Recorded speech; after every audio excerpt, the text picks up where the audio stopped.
Hello and welcome back to the MMA Split podcast. Here to discuss everything that's happened in the world of mixed martial arts, more specifically UFC, across the last 7 days or so. Plenty to talk about on this card. Of course, we've got UFC 286 round the corner. We will be discussing that in our weekly pick show coming out later this week. For now, UFC Vegas Virgin 1, if you want to call it that, is in the books. Virgin Hotels has had its debut UFC card. It was a very fun, intimate, almost throwback venue, I would say. Yeah. That's what it felt like. It Yeah, felt like those earlier UFC events, sort of UFC 80 to, well, I something like guess that. anything apart from 100 up to about 150. Anderson Silva versus Chris Lieben. It's that kind of venue Yeah, that I'm yeah. feeling. So I enjoyed it tremendously. We had a very good card, pretty good main event. A couple of fights dropped off, which always a bit of a shame, but it is going to happen. But plenty of talking points still for us to delve through. I am, of course, half of this podcast's hosting duo, Matt, Uh, joined as always by host and producer Josh. Hello. And we are now officially on the new home, the new channel. There is only one place to find us. We may have fewer subscribers, but our subscribers are connecting with our content more, which is exactly what we wanted to happen. With all of that out the way, like, subscribe, comment, leave your own thoughts and opinions. All comments are accepted and welcome. Josh, Vegas Virgin 1, main event in the books. PTR versus Merab Dvalishvili. A lot of bad blood going into this one. Yeah. A lot of stakes. Obviously, Merab was coming in on an 8-fight winning streak. Jan was coming in facing 3 losses on the bounce, 4-5, and in the end, Merab put a schooling on him. Dominant, 50-45 across pretty much all judges' scorecards. I can't remember the scorecards exactly, but I don't think any judges gave a 10-8 round. I don't think so, but I didn't really pay great attention. It wasn't one of those fights where at the end of the fight you were like, oh, I wonder. You know, we all knew he got 5 rounds in the bag. I think it was at least two 40-55s. I don't know what the third one was. Uh, But I think we can all agree there wasn't a single round that you could yeah, realistically give to Jan. The first time in his entire career he's lost a fight like that. We've seen disqualifications, we've seen 2 disqualifications, we'd seen 2 split decision losses. This was a different experience, man. And I think, there's an expression that was used on the broadcast that I don't think is entirely correct, saying that this is a star making performance from Rob. I don't know if it's that, but this is certainly the one where you have to look up and say, there's no asterisks next to this anymore. There's no, oh, you're fighting Aldo and he's 35. There's no, oh, you haven't fought a guy at the elite level yet. He fought a former champ, the guy that most people thought was going to be the boogeyman of the division.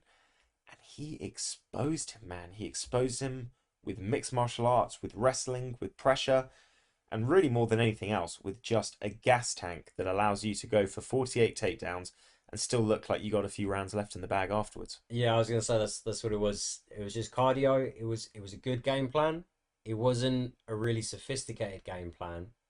You know, opening round, chew up that left leg. It was spamming the takedowns, obviously. 48. However you cut it, it doesn't spread across 5 rounds like neatly. That's a lot of fucking takedowns per minute. More than anything, man, he just once he put that pace on him and had him going backwards, if you told me before the fight that Merab was gonna go for 40 plus takedowns, I would have thought that he was going to expose himself and he was going to eat some big shots, some big combinations, and Jan was going to get a really good read on all his different entries and really kind of make the most of the footwork and everything else. But he just never settled. Merab put that pressure on, pedal to the metal Pedal to to the the metal. floor, pedal to the metal. Man, fucking long day for me. Can't get my words out. Thank you for saving me there. But yeah, he just seemed to get under his skin a little bit, and I suppose there are little things that are going to be a bit of a factor. Like I said, there was a lot of bad blood in this one. Obviously, there's the Aljo connection. There's the Georgia Russian thing. And you know what? There's not a lot of guys that do well against entire teams. The only one I could think of is Dominic Cruz, and he still lost to Team Alpha Male twice. It's just one of those things. Sarah Longai seemed to have Jan's number to a degree. More than anything, though, like after the second round, just I was still waiting for Jan to show up. He didn't look gassed. He was looking a bit weary. I just feel like the guy has all the technical ability.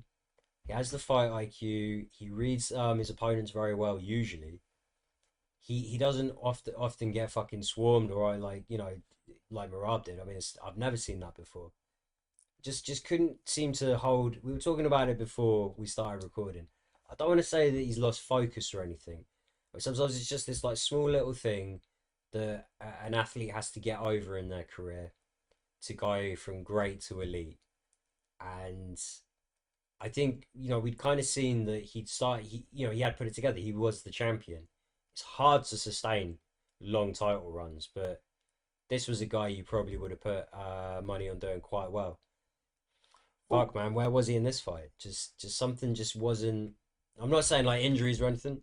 I think getting the leg chewed up in the first round did make a difference. I don't think changing stances necessarily had to be the thing. Merab balances his risk reward system very well. Doesn't take a lot of crazy risk. Sorry, Jan balances his risk reward system very well because he doesn't have to take a lot of risks because he's usually the superior athlete and the much more technical fighter. Fuck. That all went out the window though. well, the thing is, I still think he's the more technical fighter, but what I thought Merab did. I mean, we talk a lot in this sport about guys outworking their performance. This brings that to a whole different definition. I mean, he just kept up a pace, and we talked about this in the picture. My feeling was, I know he can do that for 3 rounds. Can he do it for five? And can he do it for 5 rounds against a guy that throughout his entire career has shown that he gets better as the fight goes on? Even after that third round, I was still thinking, okay, what happens now? Are you going to become a little bit slower? Are those takedowns going to become more labored? And is Yarn then going to use that opportunity to pick up what he's read and start really cracking you with things and making you pay and twisting this fight around and changing the momentum? And he just never got that opportunity. I don't know whether or not he was maybe waiting for the pace to slow down and it just didn't happen, whether he got completely overwhelmed. But I want to focus on Marab, kind of what I feel he did well first, because he goes in there. The guy just does not get tired, man. This felt like Colby Covington in the sense of he's not. I've heard a lot of people be, how can any man have the gas tank to do this? And it's like, well, because nothing is 100%. He's not striking 100% power. He's not putting 100% into the takedowns. He's not putting 100% into trying to keep the positions. It's just this constant 40-50% making you do this. Now you've got to defend this. Okay, you're getting back up. That's fine because I'm already trying to make you work in the next stage. I'm not getting attached to keeping top position, forcing a situation. I'm just constantly throwing problems at you. And it doesn't even, when you've got a guy like that, it doesn't matter if he misses the takedown. It doesn't matter if he gets the takedown because each individual action isn't the point. It's just throwing so many problems at you. Left hands, right hands, hooks, leg kicks, shoots, attempts, clinches, everything. And just overloading your brain and your body to the point that somebody like Jan, who likes to find his reads Yeah. and get that rhythm, could just never get into the rhythm, man. And Yeah, he was trying to force big counters and big reactions out of him. And you can't say to Jan's credit he didn't do that because that's what equated to a five round differential. But shit, like you're right. The way he just kind of smothered him with like something different, never overcommitted, never overextended. Everything led to each other from the stand up to the level changes, from the way the level changes chain together. Just very, very, very difficult night. I loved the front kick that he kept catching Yarn with up the middle as well. I just I think for a guy that's waiting a kind of thing that he's gonna be able to take your head off on your next level change, and then all of a sudden he's got your toes in his fucking solar plexus. Never fun. just constantly just seemed to be one step ahead. Just Jan couldn't second guess what was going to happen. And this is the thing, Jan, who is by far the better boxer, got to a point where, particularly in that fourth round, where listen, Merab didn't. I'm not going to say Merab slowed down, but I'd say if there was a round where it looked like his wrestling outputs was reduced, it was the fourth round. And by that point, he was outstriking him because, this is what we talk about. You can be the best striker in the world, but when another guy starts implementing the wrestling and starts bringing those hands down, and all of a sudden you see him going in and the hands are going down rather than up to cover, you're going to start getting right hands coming through. He's going to start getting those hooks coming through. And he put such a fear into him that he could effectively spend 4 minutes just outstriking him. And Jan is in that state of mind where he's been conditioned to just be thinking about the takedown, almost thankful. It's just like, oh, it's just a right hand. Okay, I've got another chance to see if I can get this Yeah. read. It's a horror. That would have been a rough night for Peter Yan, man. A really rough night. And if we can switch across to Peter Yan now, this guy goes from effectively dominating his first title defense to 2 years later being 1-4 with a great win against Corey Sandhagen in between. Yeah. But now, 2 losses to Aljamain Sterling in title fights, loses the Sean O'Malley fight, which you had no business taking in the first place. You were ranked number 1. You fought the number 10 ranked guy. Lose a razor close split decision. If you win either of those previous 2 fights, you don't have to fight Merab Dvalishvili. Someone else fights Merab Dvalishvili, and you fight somebody that probably matches up stylistically a lot better with you.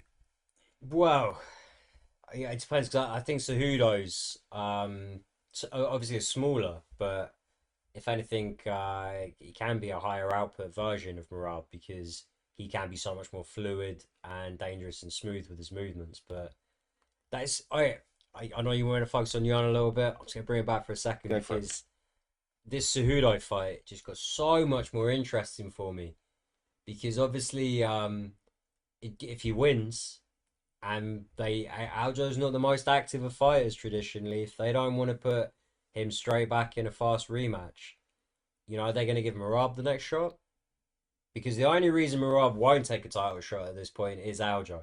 Yeah. That's his boy. That is what it is. That could get interesting. That could make 35 very fucking interesting for me. Every champion needs a friend like Merab in their division. Just this guy that you can make. Any contenders you don't Yeah. want to fight, you can just have him at the top. He'll never fight you. And it's just like, oh, Peter Yan, I don't want to fight this guy for a third time. Merab. Oh, Cheeto. Yeah, that guy's kind of scary. I mean, he could lose the whole fight and then just hit you with one perfect shot and bring you down. Hey, Merab, do me a favor. Got a guy I think you could beat. You match up really well against him. Yeah. Yeah. Yeah. Well, Although traditionally it never works. But when you have those, basically you force the situation. yeah. Does the friendship come to an end, or do you at least keep the professional relationship a little separate? One of you moves to the other gym. Typically it's the champion that has to move, but there was always that John Jones, Rashad Evans one where they were like, "See you later, sugar." I don't think that's the case with him and Aljo. Like, Yeah, it yeah. really sounds like we're brothers. We will never fight each other. That's like a pact of honor. I think one of them's gonna have to change weight class. I don't think it's going to matter either way because listen, either Aljo loses his next fight and then maybe we get Merab versus Cejudo, or Sterling wins. To be honest, I don't think he takes another fight at bantamweight unless it's O'Malley. I think that's when he looks to move up to featherweight. The only worry I've got with featherweight is I don't like, and listen, I'm all for guys going for their second belt. I just feel that when you've got a featherweight division which is already sitting with an interim champion because their existing champion tried to do his own double champ status thing, he might be getting a rematch later in the year. You've got the title unification fight. You've got Arnold Allen waiting in the wings. I just feel like it doesn't feel like there's that same slot for Aljo just to kind of go up and be like, yep, I'm the obvious contender. Yeah, being a big grappler with some nice kicks and a long frame works well. Being an average to small size guy with sick jiu-jitsu, um, It can work well, but it would be like a kind of a legacy thing or like a new challenge thing. I'm not. I also think that he will move up to featherweight and not stay. I wonder if Merab, just with the way he is, just so inhuman, I wonder if he can make 25. Didn't he doesn't strike me as somebody that's cutting a lot of weight. Like he's what 5'5". He's not. He's Yeah, not. I mean, he's obviously very stacked. he's He's got great reach as well for his size, but he's not. Yeah, like you say, he's quite small and tanky, but not. Obviously, he's a Colby Covington. He wants to be the slightly smaller, high output guy. yeah. I think his natural weight class is 135. That's where his style is best suited. But if Aljo can't make it stick, and again, we're very much just throwing shit out there, hypothesizing. But Aljo's probably going to go to 45 at one point because he wins too often or loses too often in championship fights at 35. He won't stay there. They can't be best friends forever and never fight each other forever and be the top two guys in the same In the weight same weight class. class, yeah. So my sort of suspicion would be that he would try flyweight and Aljo would try featherweight, and they would both pray that one of them gets a big money move to a different organization, a bantamweight or something, I something else breaks, something. My theory is I don't know how long Aljo's fights for. I Yeah, think he fights the Kajudo fight. Maybe if he feels the money's big and there's a lot of hype for it, the O'Malley fight might be a nice one because I actually think he matches up stylistically quite well for that fight.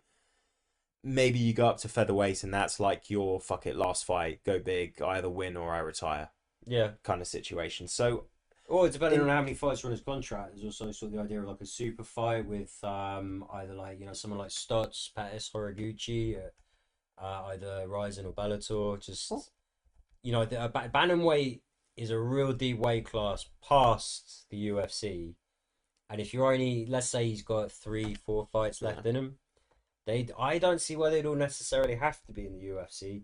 Doing Well, a bantamweight Grand Prix in Bellator, doing I don't see him doing the PFL, but I doing like a Rising Bellator night where you get a fight one of their bantamweight champions, that'd be a fucking sick one.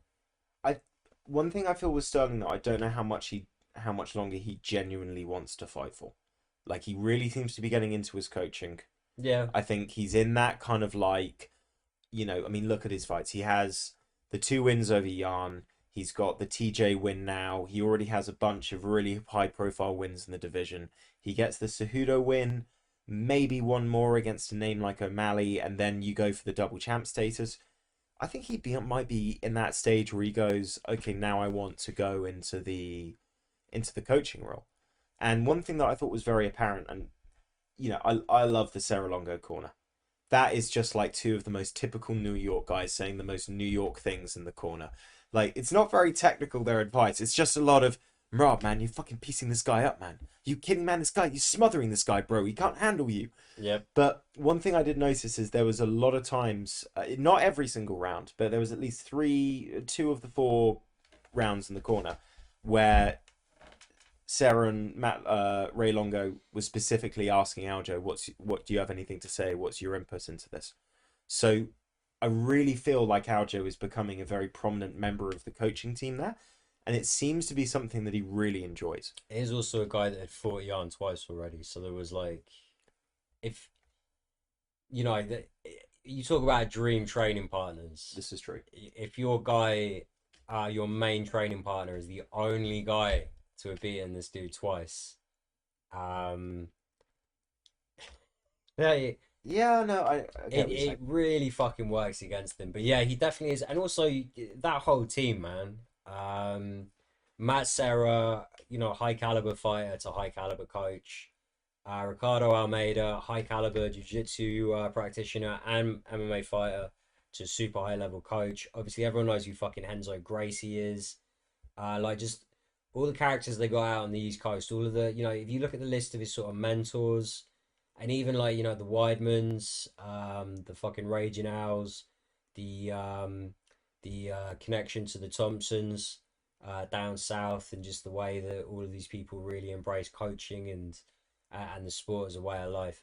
I definitely, you've convinced me. I think he probably does move over to coaching. in a couple of fights' time. Well, let's just take a look at one aspect that I feel needs to be mentioned with Jan. Obviously, the guy looked fantastic on his way to the title. He's come unstuck. Obviously, the O'Malley fight was a different sort of situation, but Yeah. he's had 3 of his 4 losses in the UFC have come against effectively the only 2 guys at bantamweight that really have what you would describe as a grappling based or wrestling heavy style.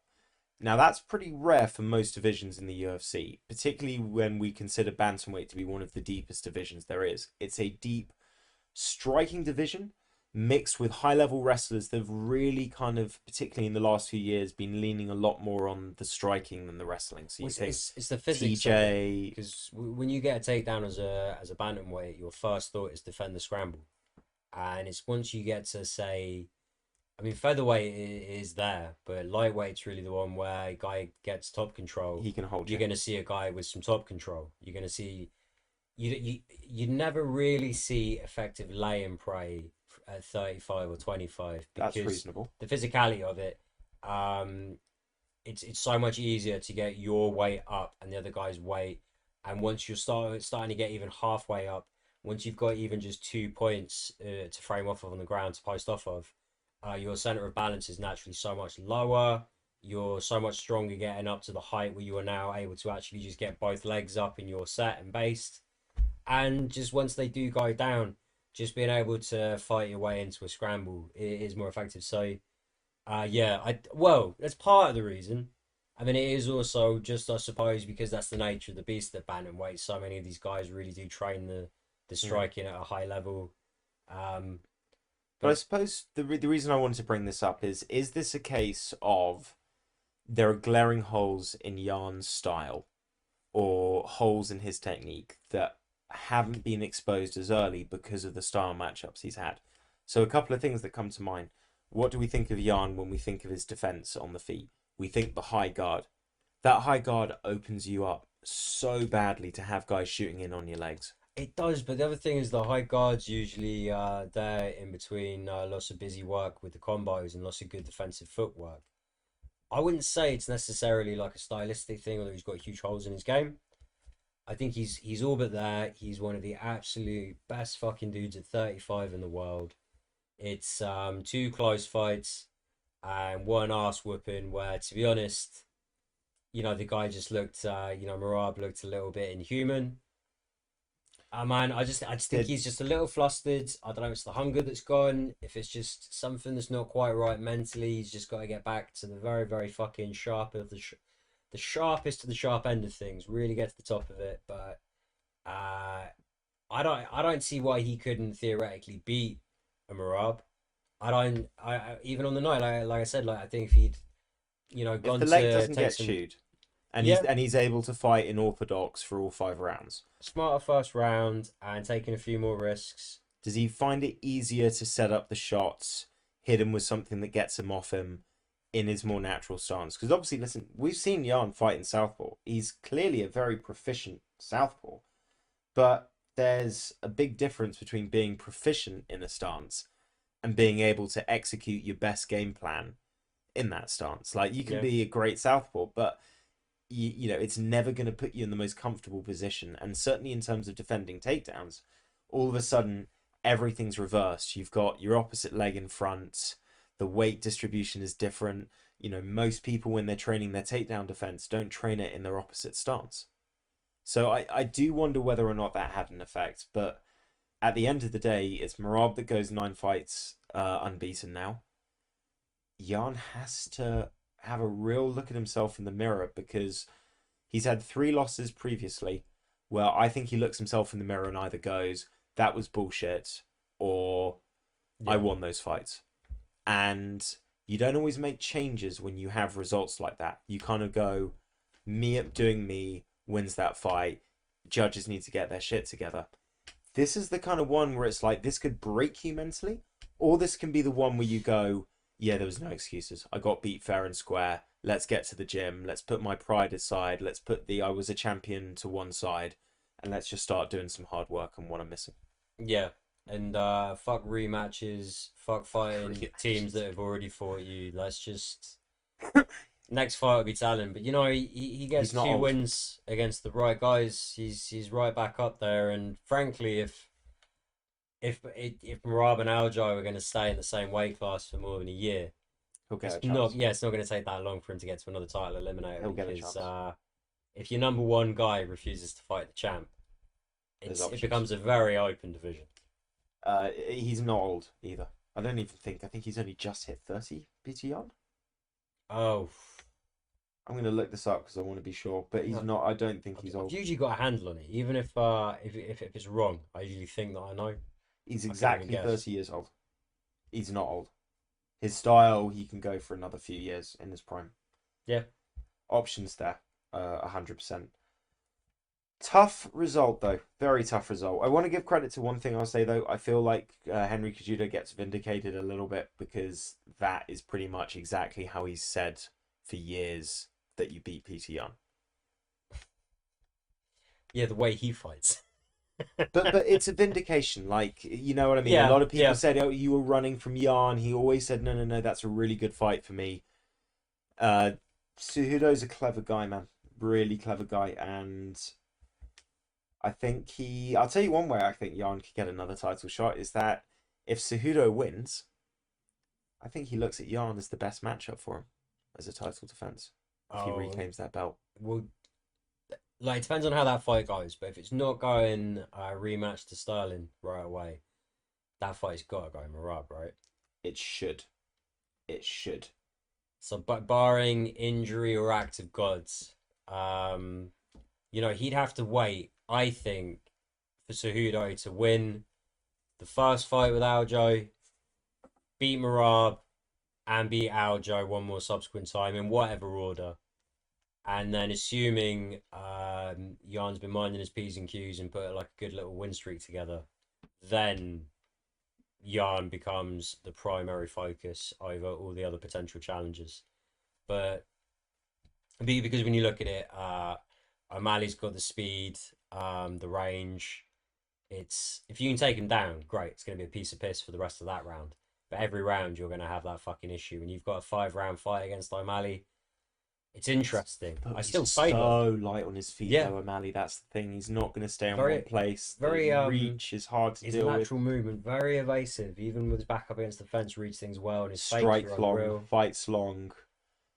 Now, O'Malley's a tough. Listen, O'Malley's a tough fight for anybody, man. Yeah, still favours Cejudo in it. But my point is, at this stage, there are no good options for him. So if I'll Jan's give you put that. himself back in the picture, then at that point, but it would have to be 3 fights down the line for Cejudo at least, I think, assuming he regains his belt and keeps defending it. But I'm not saying it's going to happen. All I'm saying is that if I'm Cejudo and I become champion and I'm looking at all the killers in that division, better Jan than Merab. Jan's the guy that I'd favor.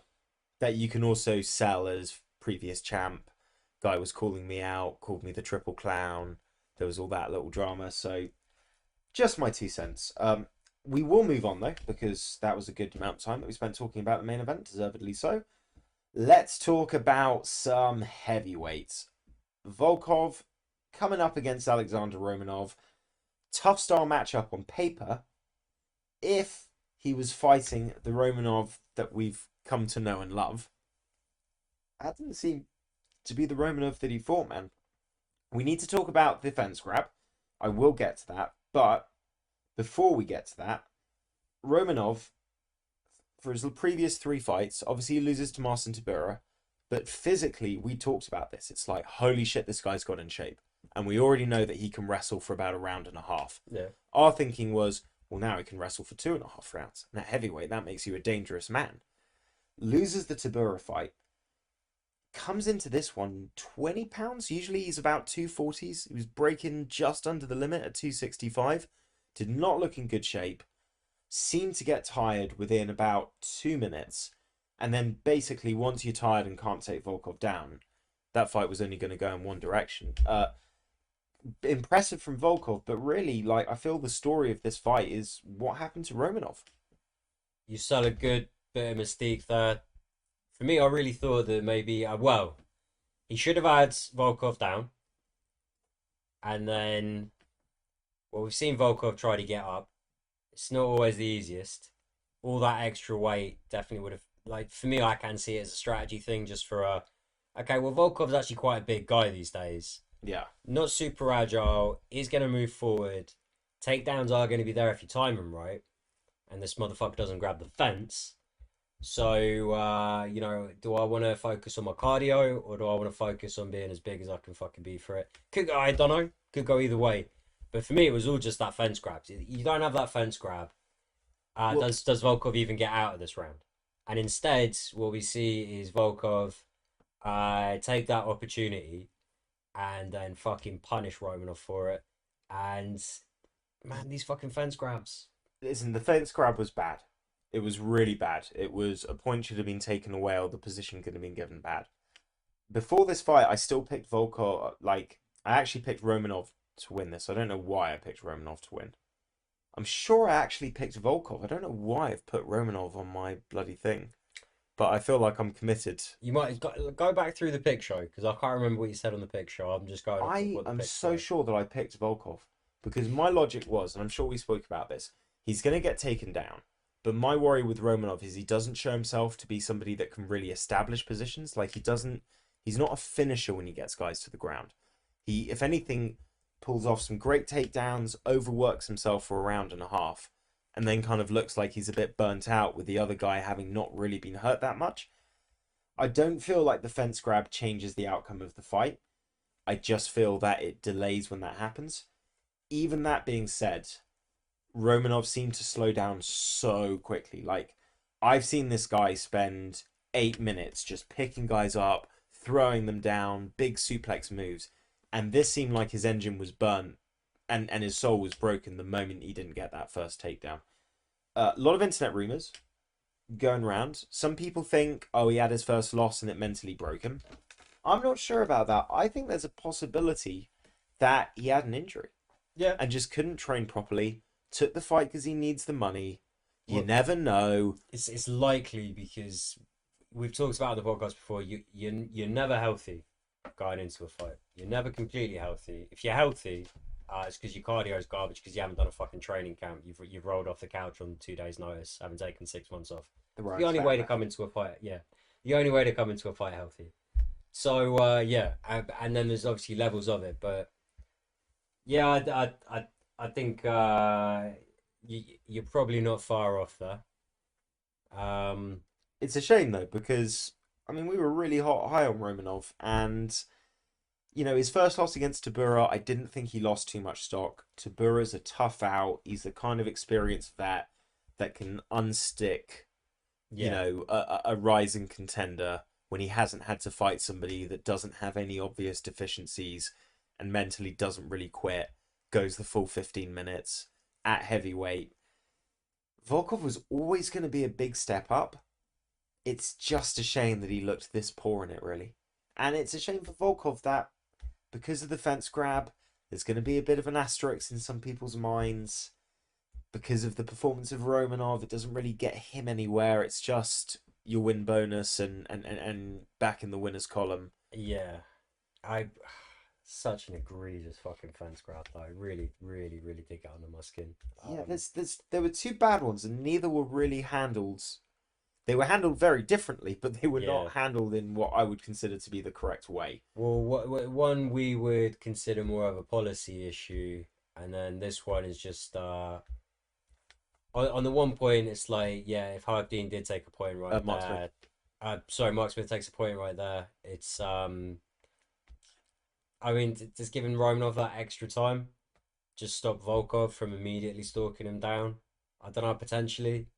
It'd be easier to say theoretically it doesn't make a difference to the fight, but Jesus Christ, you just change one thing, you change everything, right? How do we stop these fucking fence grabs? I liked Paul Felder's suggestion, like they grease the poles in Philly after big wins, so that the fans can't climb up the lampposts. We should start greasing the fence. I think it's There's interesting. so many ways that can go wrong. It's gonna make it very very hard to defend takedowns with your back against the cage. Do But you know what I think the issue is? I think most refs, if they feel like they very clearly see takedown happen, guy supports his way from holding the fence, yeah, they're happy to call it. The problem is it's the kind of thing that's really easy to miss. And I think there is also an understanding from refs where you have to counterbalance the natural human reaction of looking to grab something as you're losing your balance. And I Yeah. think you have to weigh, like, we see so many fights where we can see guys think about it and then they kind of stop themselves. They hear the warning and then they don't, they kind of go against that instinct.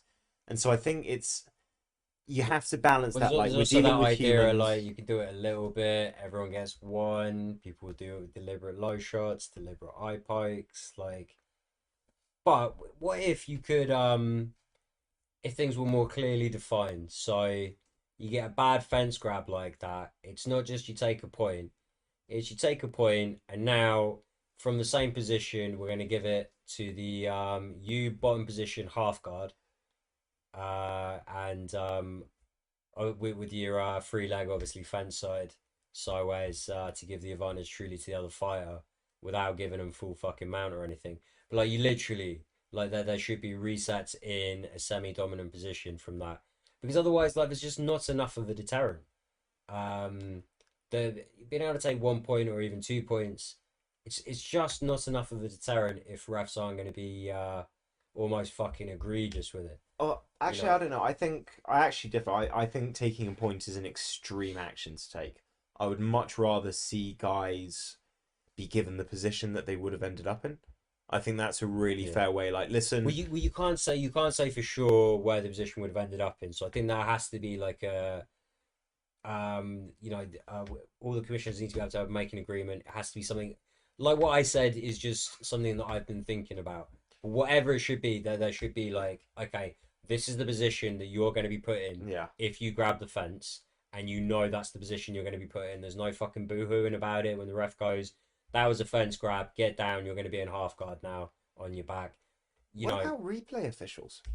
So, for example, you have, because we have replay officials for things like, was it actually a low blow, that kind of stuff, when timeouts are given, that they communicate with the refs who will then kind of either introduce or stop a timeout situation yeah. depending on that replay official. Do you not feel like if the ref isn't sure or the ref has missed it, the replay official then goes through, Herb Dean or Mark Smith, whoever it is, has an earpiece in, and they go, was a fence grab, call timeout, return to that position and address. Because you have to understand Wait, that so in when you the say return to that position, though, what are we so talking about? Are we talking about a clinch position of the cage? Are we talking an over under, two underhooks? What position do you return them to? well, okay, that's obviously this is where the nuance gets a bit more complicated. But let's say it's like the Volkov one on the weekend. He's going down. Fence grab happens, that stops. You can have a replay official watch that within a 10-second span, go straight into Mark Smith's ears and go, was a fence grab, uh, Again, looks bad. but going We recommend down, taking a point, or we recommend giving top control position to Romanov or something like that. yeah. So I think given the position over taking the point, definitely the more agreeable thing. But I think it's so difficult to say that this fighter wasn't gonna snatch your neck. This fighter wasn't gonna be able to get a scramble. This fighter wasn't gonna go down and come back up in a single leg. So I think it has to be something that all fighters know going in, right? If you grab that fence, this is the position you're going to be put in, and there's no ifs, ands, or buts. There's no level of fence grab. It's if you grab the fence and the referee sees it, you will be put in this position. And I think it's probably the only way to have to get rid of deliberate fence grabs, and the majority, or really scale back on accidental fence grabs, is to have such a severe but clearly defined policy on what the penalty is, because Well, the game's got into a level where grappling is so essential, and fighters will use this as a last resort takedown defense, and it's been well, this way forever, man. also let's just say this weekend is a terrible poster for preventing fence grabs because we've had two fights where you could argue a big Yep. contributor into the guys getting the win. Certainly in the fight that we're going to talk about on the prelims, where the fence grab was addressed and we just feel wasn't necessarily marshaled in the correct manner. We'll discuss that. But these are things that ended up having a huge effect on the win. So if you're a fighter watching this, the logic is grab the fucking fence because I'm getting one. I'm Yeah. getting at least one. Yeah, and if it's the final round and it's getting late and you need it like Davy Grant did, like, well, Do you think that should maybe be a consideration? So it shouldn't no, be that no, you no. get one, but if it's in the third round rather than the first round, that needs to be taken into The account. more you make things contextual or circumstantial, the more wiggle room you give fighters to fuck around. All That's right, the fair point. just clearly defined. There should be no, oh, but I only grabbed it a little. Oh, I didn't grab it as bad as he did. No, every fence grab should equal the same response, I get you. and will that will be the quickest way to limit that foul. It's a Well, similar kind of thing for eye pokes, and they're so much better about it, stopping the action and giving warnings, even if there was no eye poke, just because the fingers are down. Right? They're getting very very vigilant on it. It's making a they're difference. not changing the gloves yet to help, but Yeah, they could do more. But we understand. Well, we don't understand, but we sort of appreciate financially where they're coming from because they're greedy pricks, the UFC. But still, if you had this uniform policy, it would also make the Davy Grant and Sun South fight kind of a moot point because it wouldn't be, do you give the fighter yeah, the opportunity to take the position or not? It will always just be, irrespective of whether you were like on top or bottom position, he grabbed the fence and now you're on top. yeah. Now you've got the dominant or Well, semi-dominant position, however they want to agree on it. I think top position and half guards, reasonably fair way to do it. what a shame that we're talking about this instead of the actual fighters, isn't it? That's the problem when these fence grabs happen, is it takes away from all the actual work that And the I'm such a fighters big really did. Volkov fan as well. He really, He really, really needed this win as disappointed me well, with man. He this. really needed this win. It puts him in a much better position. I mean, it puts him in a better position, but do you really see him fighting for a title again? No, I no, don't see him going to another but he's in organisation the at this point. conversation. He's in that conversation still. Whereas if you lose this fight to Romanov, you're outside of that. You're not in the conversation in any regard. It was definitely a death sentence, and possibly with his contract, possibly a cut. And the thing is, I still think Volkov, like we talked about this, I still think Volkov would have won that fight. He just had to wait a few minutes and then doesn't have the controversy. But it is what it is. We're talking about fence grabs instead, and now we are Yeah. talking about our feature fight. We finally got this one. Meant to have it a couple of weeks ago. It was meant to be a main event, which means that for a good few weeks now, I've heard about Ryan Spann actually trains now. He's figured out that you need to train to be in the UFC. You actually need to train, and it's going to make all the difference. And then he goes in there against Mikhail Krylov, fights exactly the same way as Ryan Spann has fought in all of his UFC fights, win or lose, which is I'm going to try and win this fight in the first round, or I'm going to lose this fight in the first round. And if it got past the first round, guess what? I think Ryan Spann would have still looked pretty fucking tired. And do you know what's so frustrating about this? The one guy that you do not fight this way is Nikita Krylov. Like you were talking about the man, where it's like, don't win this, don't try and win this in the first round. Be smart, because this Yeah. berserker is going to throw fucking everything at you, wild and fucking crazy. But he's only going to do it for about 4.5 minutes. And if you just stay composed, don't do stupid things. Don't go for a guillotine that you're not really in position for. Don't start trying to swing crazy in the pocket and match him for his fucking wild man Well, balls. I actually thought the front strokes weren't a bad idea, and they kept saying, "Oh, Span's gassing his arms," but on the Bravo, I thought it was a Bravo choke at first, and then the guillotine. Just, I didn't think he was overdoing it. I just felt like if he got a position where he could shift his hips over a little bit, that one was going to get locked up. He was just waiting. The problem was that everything after that from both fighters was very Terrible. much. It was that idea of like knowing just enough in jiu-jitsu to be dangerous. Both of them Kryl's offensively so poor on the were, feet, were man. showing some reactions in terms of trying to snatch submissions. Both of them were doing an abysmal job of taking position over submission or fucking defending anything jiu-jitsu related. This was really sloppy, dude. Yeah. Krylov's striking, like he's not a polished striker at the best of Yeah, days. I mean, I don't know But what I think T-Rex put in something like what a high level fight, and I was just like, what a no, fucking it low was a level round. fun fight. Yeah, But like the it, I mean, we've seen wild brawls, but there wasn't even an ounce of technique. And you look at Ryan Spann, you're just like, dude, you're 6'5", you're tall, you're long, you can jab. Keep this nutter away from you for a few minutes. Let him yeah. swing wild. Find those nice little counters. You're a powerful guy. You don't need to wind up yourself and try and match him for who can just fucking throw haymakers in the pocket. You put yourself in a position where he was able to get close, and when Krylov is up close and he's near you and he can touch you and he doesn't have to range find and time things, the guy in that first round is dangerous. And he's the guy that was probably injured. Like, if you've been training, Ryan Spann, if you've suddenly got this gas tank and you're really motivated and you can be smart and you don't have to win the fight in the first round, like you were saying, because you're going to get tired, just be smart. I understand that it's not easy. Like, guys suck you into those brawls, and it's hard to kind of have that mental discipline of having somebody just fucking throwing wild at you, and have that discipline of keeping distance and moving and just trying to find your range and pick that jab and be disciplined. But that's the stuff that's going to get you past the point in your career that you're currently at. You will not beat the Anthony Smiths of this world. You will not beat the Rakic's, the fucking Volcans of this world if you can't fight smart. Yeah. If he'd kind of stayed with the same patient strategy that, was really putting a lot of pressure on Krylov in those sort of initial sort of minute and a half where Krylov was having to defend the front chokes and the guillotine. If he'd kind of applied that same measured approach and game plan throughout that round, there were other opportunities where Krylov panicked a little bit, fucked up, and if it wasn't for the fact that Ryan Spann seemed hellbent on matching Krylov mistake for fucking mistake as that round went on, I just don't think he gets finished. It was just such a... I mean, we've said it. Just very low level, very sloppy rounds. It's the number 6 in the world, dude. This is not a deep division. It is not. It is not a deep division. Not right now, anyway.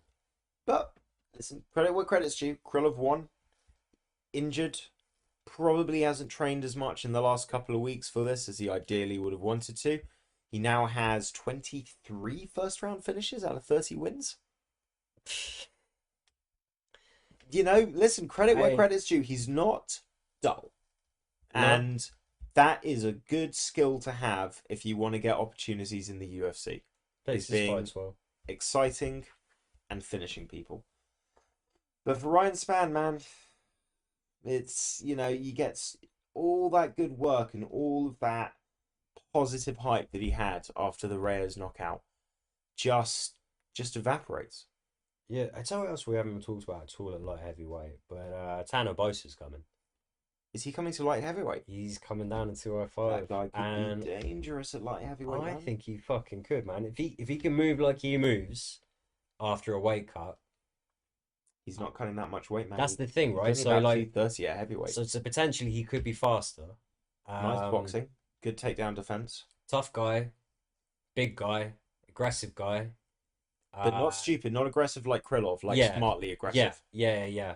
Can knock out heavyweights. Understands when to stand in the pocket. Understands when to get the fuck out of the pocket. Just like we said, not the deepest divisions. How long before Tanner Bosa is a top 10 guy? Well, the only thing is though is that, and we talked about this after the John Jones Cyril Gane fight. I do have my questions as to how good heavyweights actually are after seeing what John Jones did to Cyril Gane. But I'm interested. I want to see that. I want to see Tanner. But I like Tanner Bosa. It's just a cool guy, man. Sometimes you just want to see a guy do well. I just wanted to bring it up since we were talking about the state of 205. It was a good bring up. It was a good bring up. As we segue into talking about guys that sometimes you just like to see, like a fighter, and you just like something about him, and you just want to see this guy do well. Big fucking head. Jonathan Martinez, man. I didn't pick him. It's hard to pick against a guy whose last name is Nurmagomedov, even if he isn't one of the premier Nurmagomedovs. He is still a Nurmagomedov. Well, yeah, his name is Nurmagomedov. He's not related to the other Nurmagomedovs, but he's still at every inch of fucking... There's enough syllables to be scary. Yeah.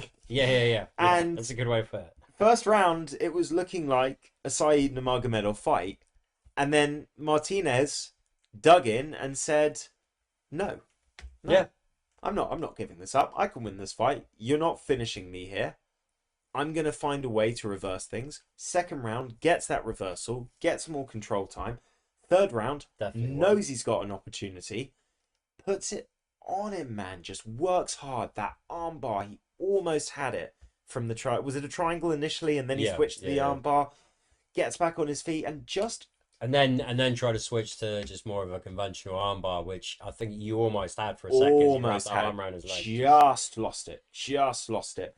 But just wanted it more, man. Just fought, dug in deep, showed the heart and the ability that we've seen from this guy on multiple occasions, and gets, I don't want to be dramatic, but probably the biggest win of his career in the UFC so far. I mean, this was, I'm going to look at his record now, but I can't think, when you factor in the circumstance as well, of a bigger win on his record. I mean, okay, listen, he beats Cub Swanson. That's obviously a Yeah, bigger name. But Cub Swanson was on the way out. yeah, That was his first fight at bantamweight. He didn't really look like yep. he was settled at bantamweight. And this is a Saeed on the rise. This is a scary fucking guy. I definitely say this is the biggest win so far. Yeah, and now he is on a 1, 2, 3, 4, 5 fight winning streak, man, since he lost to Davy Grant, who we'll be talking about shortly. Yep. Martinez, how Uh, old is he? 28 years old, yeah. man. He South is in Australia, look such at a that. good position to be able to start putting things together. And as we've talked about with bantamweight, there's not that many grapplers, man. If you can deal with the Saeed Nurmagomedov problem, there's only really two other guys that you're going to see as you start moving up those rankings that are going to present that type of problem to you. Then it's just about what you do best anyway, which is your striking, your boxing, your kicking. So Yeah. Martinez, And frankly, you might not even have to fight Merab to get to Aljo, depending on how recently Aljo's defended. well, So, well, also let's be honest, those guys. Martinez is a long way away from that. I don't even think he's ranked yet. So no, no, no, no, he's no. got time. He's got time, but it's it's not Saeed Nurmagomedov you're going to have to fight next. It's not somebody like Saeed that you're going to have to fight next. And if you can deal with that problem, you can deal with a lot of problems, man. Good for Martinez. Big win, big underdog, gets it done. We'll run through the next couple of fights a bit more quickly. Mario Batista, everyone expected this, just went through Claudio Canetti.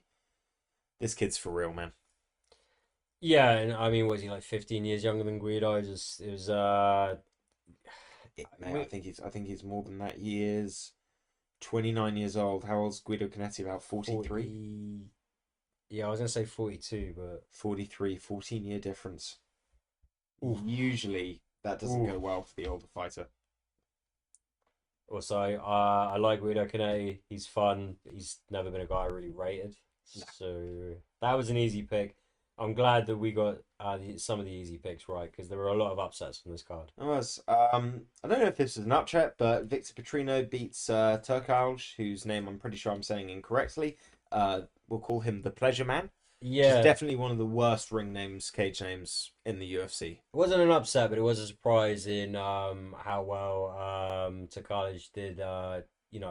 Particularly in getting to the end of the fight, but towards the end of the fight, still managing to do some damage against Petrino. This was a fun fight. Got fight of the night. Yep.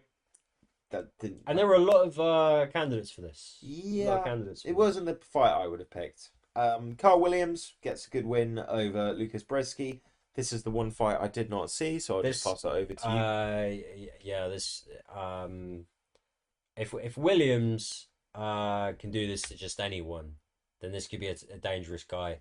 But for someone with so much strength and such clear wrestling and grappling ability, makes a lot of really dumb fucking decisions. And this is one of those fights that I was surprised when it got to like the final battle. It was just like, how did you not put him away after this? But whatever. Get gets the Neither win. guy really impressed. It was kind of a bit of it's fun watching the cameraman get scared every time the fighters barrel towards their side of the octagon because they don't want to get knocked off their pedestals. So it was fun in that sense. There were some impressive moments. There was a suplex that was fucking unreal. Drezic literally looked like I must be dreaming because how the fuck did that just happen? There's no way I'm shitting my pants this hard in real life. He was. That was a bit of an ugly one. Time to talk about the biggest event that happened on the prelims. Rafael Assunção stepped in for what has turned out to be his last fight, retired afterwards, taking on Davy Grant. I don't want to say it's short notice. It was a 4 week notice. He was a replacement Yeah. fight. It's not a full camp, but he did have 4 weeks. I picked Davy Grant to win. We like Davy Grant. Assunção was really showing his quality, his well-roundedness, out-grappling him. It really felt for 2.5 rounds like Davy Grant could not get up once he was put down on his back. Yeah, or he couldn't get up quick enough. Yeah. He couldn't save himself enough time to win either of those first 2 rounds. Classic Davy Grant style, never gives up, always going. He did, tag Sun Sao. He's a dangerous striker. Yeah, and there was moments where I wondered if maybe he was going to put a Sun Sao out on his feet, and then obviously right at the death. Well, let's say it gets to the third round. One thing we've seen with Davy Grant beforehand is he has a tendency, if he hasn't knocked or finished a guy in those first two, to slow down a little. So really, the logic is, Assunção's kind of won. He's taken the steam out of Davy Grant in these first 2 rounds. It's just about taking this home. To Davy Grant's credit, he's been doing a lot of strength and conditioning work. He looked in better shape in that third round than I certainly compared to like the Yanez fight or a couple of the other fights where I've seen him enter that third round. Physically, he looked in good condition, but he's about to get taken down and put on his back. And I don't think anybody's expecting him to be able to get back onto his feet if that happens with a minute No. and 46 seconds left? Well, Something in that region? He was likely going to end up in a top position, but it was going to be a case of a Sun Sao basically, not he didn't pull guard there, but he was going to be able to control Davy's posture. If Davy wasn't careful with trying to get back up, Yeah. he was potentially going to leave a hand down on the mat or something that Sun Sao could work with. It was not looking good for David, and Then he grabs the cage. and And listen, this is different from Mark Smith because this got addressed. Was it Keith No Nonsense? Yep, Keith Peterson yep, took the point took the point and explained his reasoning for not resetting the position. because he's taken the point, so effective punishment has been No, given. the reason was because Davy Grant was going to be in top position. He wasn't going to reward Davy Grant with a dominant position, which is crazy because obviously, as a grappler, you would rather finish the fight in a grappling position, even if you are on your back, versus a striker, than have a reset on the feet, which ultimately led to a Sun Sao getting further rocked and then eventually winding up in that inverted Well, triangle, which was It means the beautiful. fights. It But means the fight's on its feet for the last minute and a half. And for Davy Grant, it also meant that absolutely nothing had changed because he's already 2 rounds down. That point, well, it's 3 rounds down he's, technically he's, at this he's stage. technically So 3 rounds. But the point is that point being off or not, if that fight hits the final bell, final horn. I know they don't use a bell, the final buzzer. He's lost that fight. He has to finish it. Doesn't matter whether he has that extra point or doesn't. It's not changing the outcome. But he's in a position where he's able to land that spinning back fist, get on top, submit. Was it technically an inverted triangle? yep, He inverted got triangle. beautiful submission. I mean, 16 seconds, 17 seconds left. And it's where all of his submissions come from. Knock him down, tap him out. He has submissions on his record because guys get fucking rocked. And then he takes follows them advantage. down and he has a good killer instinct. But he is not a submission guy. He's not a grappler. But And he wasn't going to win that fight from fucking top control half guards. no, And if we implemented Josh's fucking rules, and when you know what, David, get on your fucking back, you're gonna go on your back half guard, you cheating prick. I love you, Davey. I gotta say it because of what happened. You know what it is, bud. He doesn't watch this anyway. I hope he doesn't watch this week's. Fucking moot point. It doesn't matter. You take the point, don't take the point. Either way, a Sun Sao's not getting fucking robbed. I think the point is full credit needs to go to Davy Grant because whether you get the extra opportunity to be on your feet in that third round or not, you still have to land the strike. Yep. You still have to knock him down. You still have to get the submission. You still have to tap him with fucking less than 20 seconds left. You have to have the mentality to be able to take advantage, and full credit to him for that. If a Sinsao was given the choice by Keith Peterson, Yeah. do you want the position or do you want the Easy. point taken away? A Sun Sao picks the position. every single fucking day of the week. Well, I don't even think. I think Keith Peterson would have, if it was something that they had a protocol for, would have taken the point and asked the Sun Sao, "How do you want to Yeah, restart this?"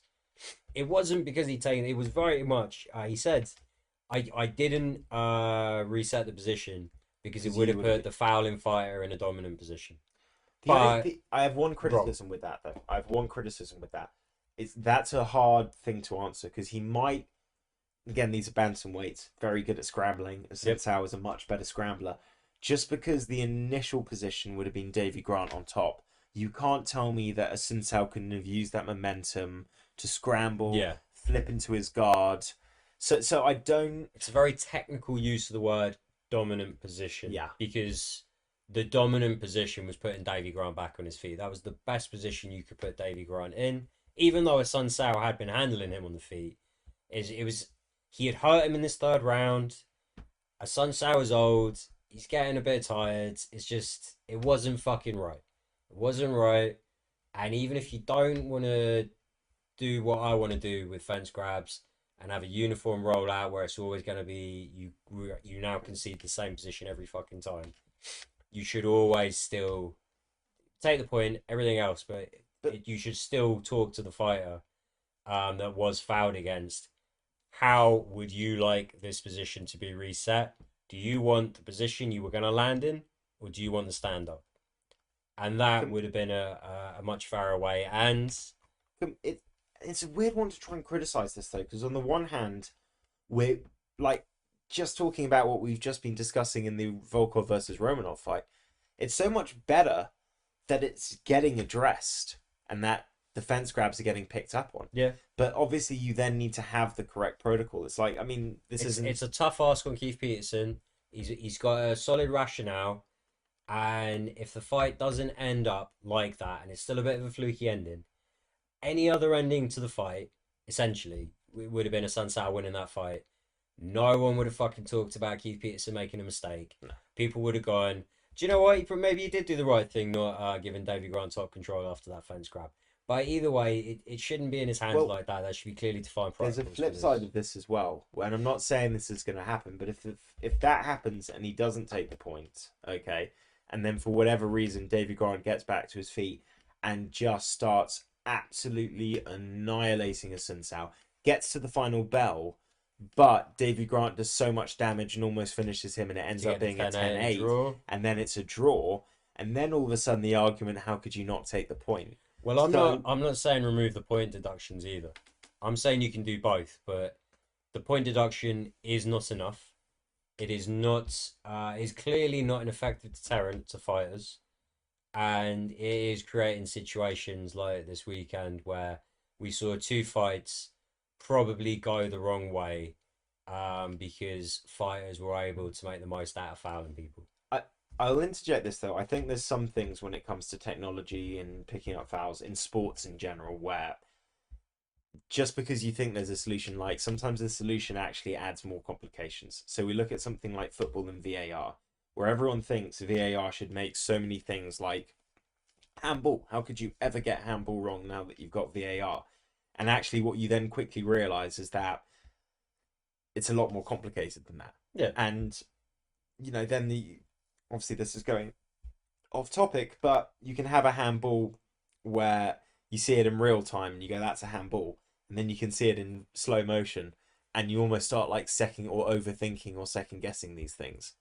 I do wonder, like, when you compare some of the issues that other sports have, even when they have all this technology and there's still all of these things and questionable decisions and people aren't sure on, like MMA isn't that bad. Like Yeah. we've got a few things, but it's always going to be an effect with sport where But I'm certain not even things don't talking go your about way. using technology to change things here. I'm just saying specifically have it into the rules.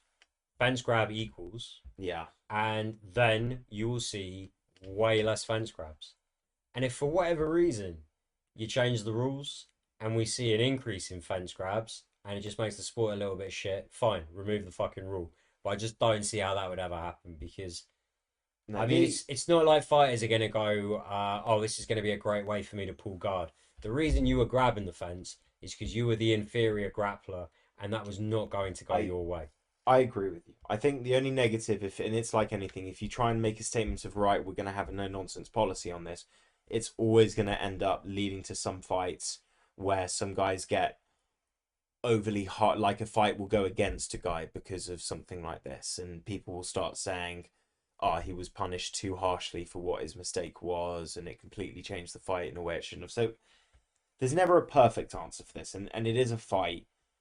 Fence grabs it is an instinctive thing. When people are losing their balance, you just naturally reach out, and Yeah, that's but I think if people start practicing, because if you have a uniform, no nonsense penalty for fence grabs, you're not going to see people putting their hands on up the against the fence, fence. You're going to see people putting their fists up which is against the legal, fence. Yeah, and you can still dig in and well, get you can put your fucking hand on the fence. It's interlocking your or putting your fingers through the yeah. fence is a foul, It's just and obviously there's no grabbing way that onto you the there's no fence. way you put your hand like that on a fence and don't end up like As it's to yeah, fight your own instinct of not gripping when your hands like this compared to when it's already clenched like this is and you know there is a little too subjective. Davy Grant, I'm like, yep, reasonably accidental. Volkov, brazen as fuck. The most famous one of all, Aldo against Mendez, brazen as fuck.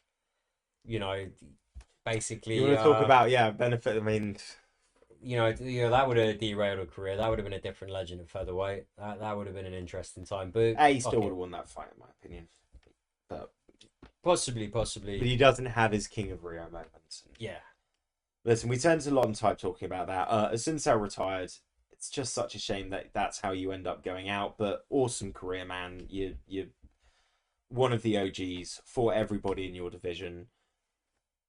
I think maybe arguably the last guy I think to beat the champion, or uh, was it Moraes? I think Moraes. I think the He Sunset has a win was. against the champ. I don't know Yeah, if it's I the think that last was a bit win. more back in the day. When did he So I beat think him? Rice might have been Aldo's last loss. I think it is Moraes.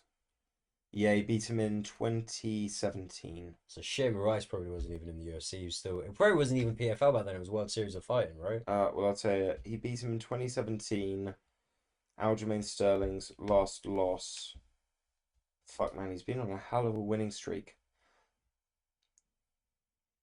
So he loses to Moraes in December. He loses to in Ascensão in January. Yeah, but he's one of the few people that's actually beat the champion. Goes out, calls it a career, probably time. Fair play to him. Sorry, it's with the asterisk next to the name. Yeah. Let's talk about some of these other ones. Josh Fremd, your namesake, as you put it before we started recording, earned the right to kick Dumas's ass. Yeah. Yeah, yeah. This wasn't like a one-sided first round or anything. Dumas landed some good shots. Friend fought well, fought tough, showed a lot of heart. I was fucking pretty happy for him because this was still quite early on in the night, so I didn't realize how bad my picks were really going We to did go not out do with well. me. I think I got 5. It's between 4 and 5. I need to double check what I put for the Volkov one, Yeah, but yeah, and I was at 5, so just below 500. It wasn't our best week. it happens sometimes. It wasn't our But worst week, but it's close to our worst week. So there was a point on this card where we we're were pretty like good at four picking fights. usually. We were 4 fights in at one point, and I didn't have a single correct pick. So I was getting. In fact, actually, I got Harris wrong. I got Nam Silver wrong. I got Lipsky. Yeah, I got a lot of fights in a row wrong. But Dumas, man, there's undefeated and there's undefeated. There's undefeated and then there's unproven.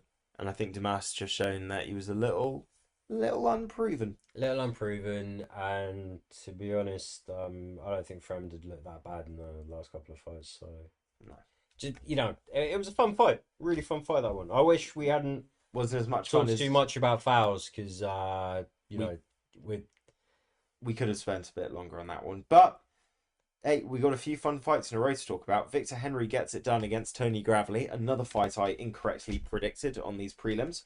But this was a really fun fight, man.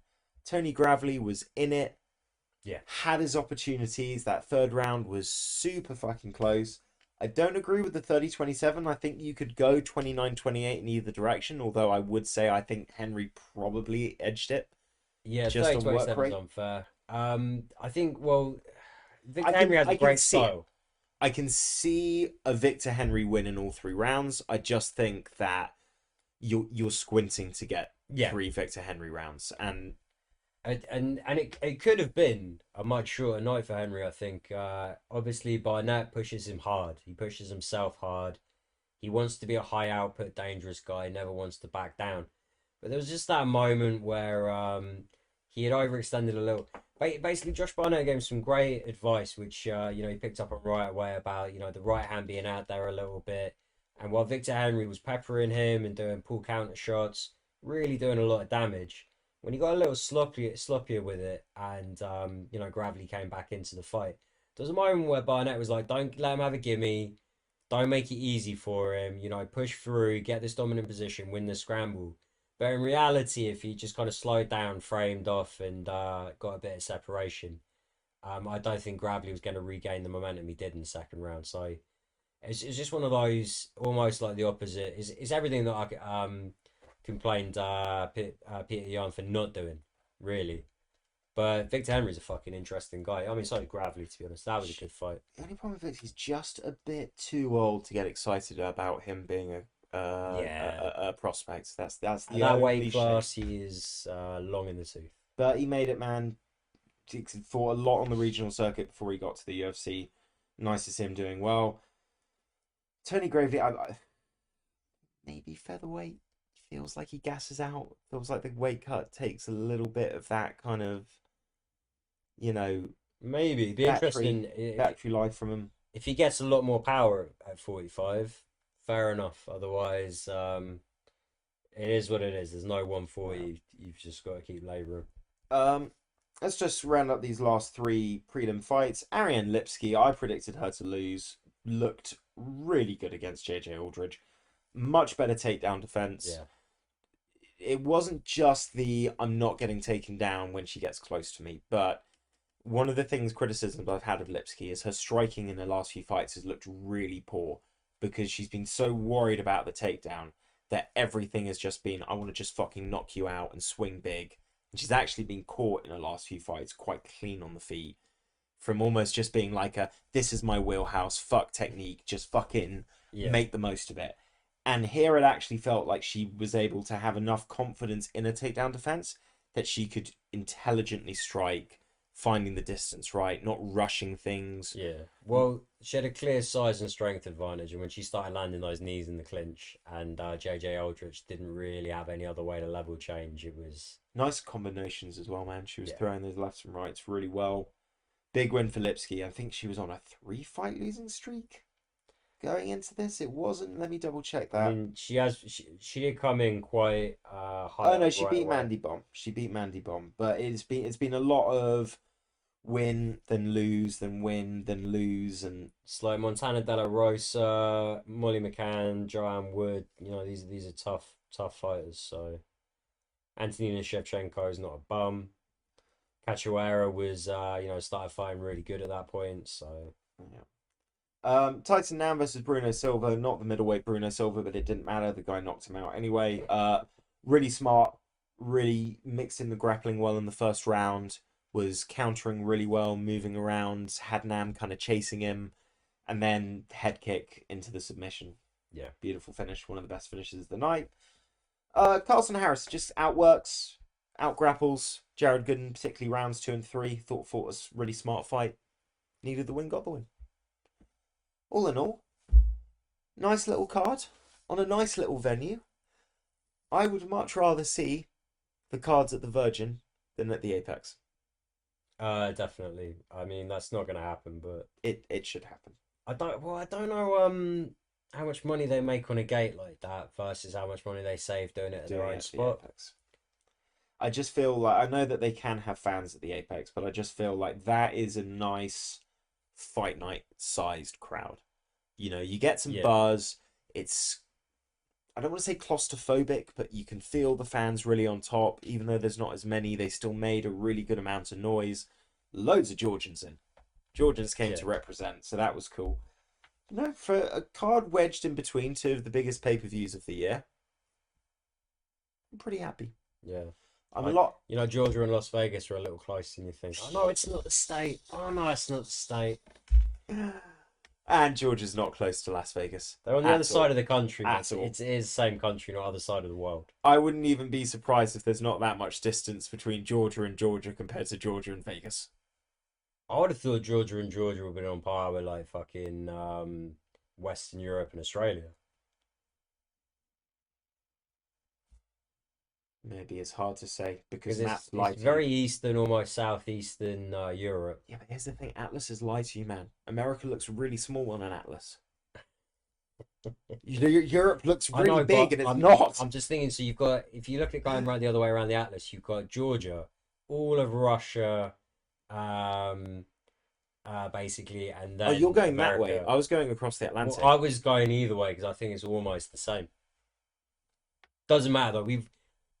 I've had a long day. We've got a pick show to do. We We do. talked a lot about fouls. I'm not going to do a fucking geography. Fair enough. Final Uh, note. I know you didn't watch it because you're a man of class and standards and sophistication, but Power Slaps first season is in the books.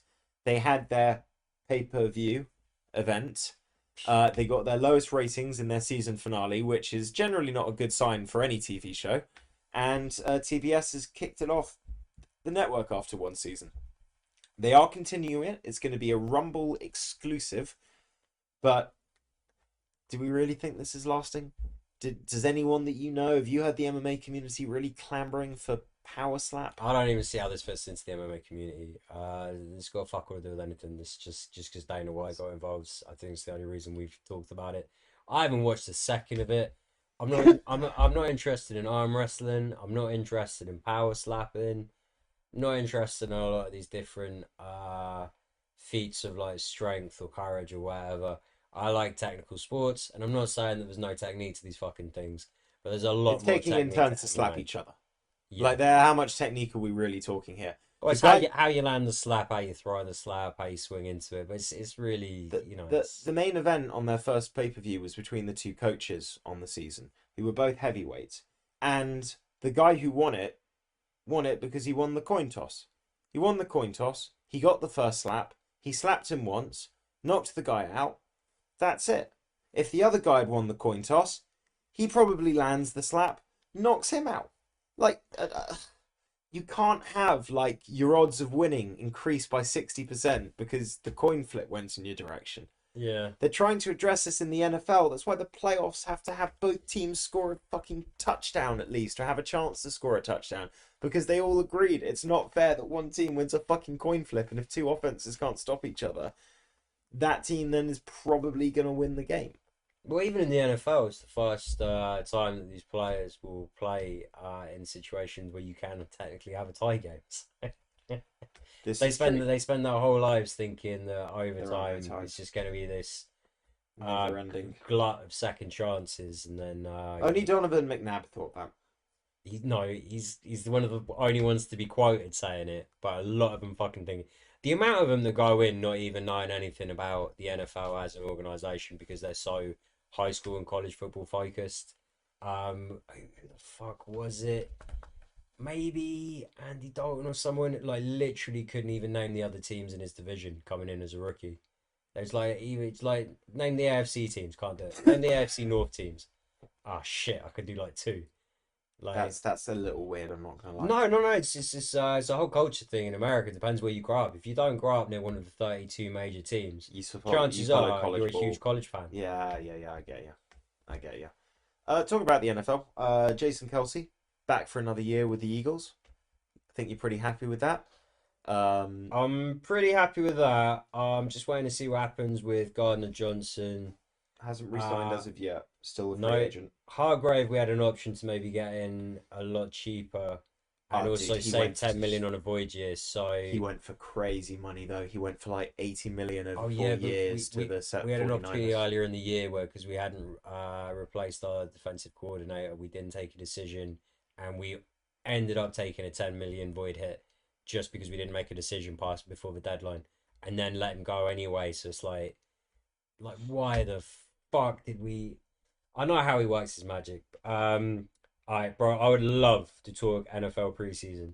But we got shit to do. Yeah, so It's all right. I didn't want to touch on it for too long. I just wanted to chuck that out yeah. there. But with plenty on the agenda, we will call it an episode guys, thanks for watching. Look out for our pitch show dropping later in the week. Like the video, subscribe to the new channel. We need the support. And as always, bye Dave, bye Laurie, bye Trifo. Assuming you guys have subscribed yet, because I haven't seen those subscriptions. Yeah, So bye get them in. Laurie. Bye Dave.